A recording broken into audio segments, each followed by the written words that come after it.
Well, now that I'm on my own, and starting over as a single parent, I must admit there are times I simply don't know what to do. Very understandable. This new turf you're on can be a bit scary.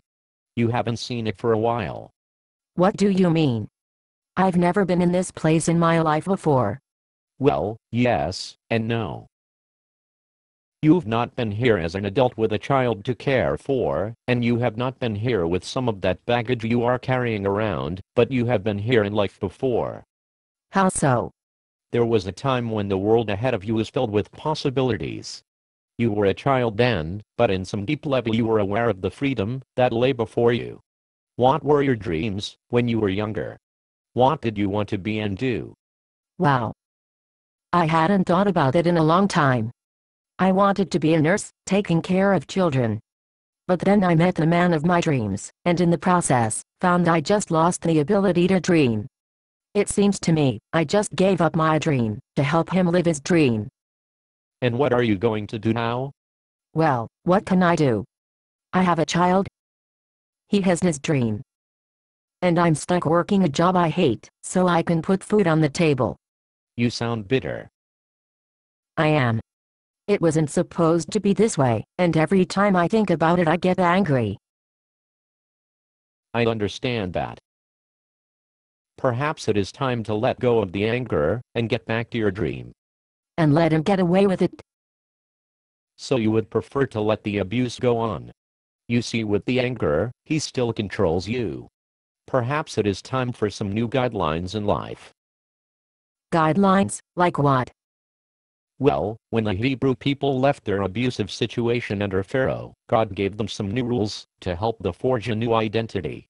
Part of them wanted to go back to Egypt, back to what they knew. But that was an unhealthy situation. And together with God's help, they started to become the people God had called them to be. They begin to recapture the dream of when they were a younger people. And so what are these rules, and how does it apply to my situation? Well, place God first in your life and always remember to take some time for yourself. Remember your roots. You came from a good family who still loves you and wants to help. You need to let them. Don't hold a grudge or try to get even. That simply puts you back in an abusive situation. I might have a little trouble with that one. I understand, but it is a process. It helps if you always try to tell the truth, but always in the most positive way. Take time to find out who this new you is. It can feel like a void at times, and you will be tempted to fill that void in a new relationship. But until you find and are comfortable with the new you, it is simply a trap that will pull you back into living someone else's dream. But he's got everything, the new car, a nice place to live, and a new girl every night. And is that your dream? Well, no, but Then try not obsessing about it, or it will suck you right back. You are looking at a tough journey, but with your family, the church and God, you can get there, and live God's dream for you, the one you had, before you slipped into the slavery of living someone else's dream. It may seem like a wilderness at times, but trust, and God will provide. it almost sounds like going back to school. Yes, and it is.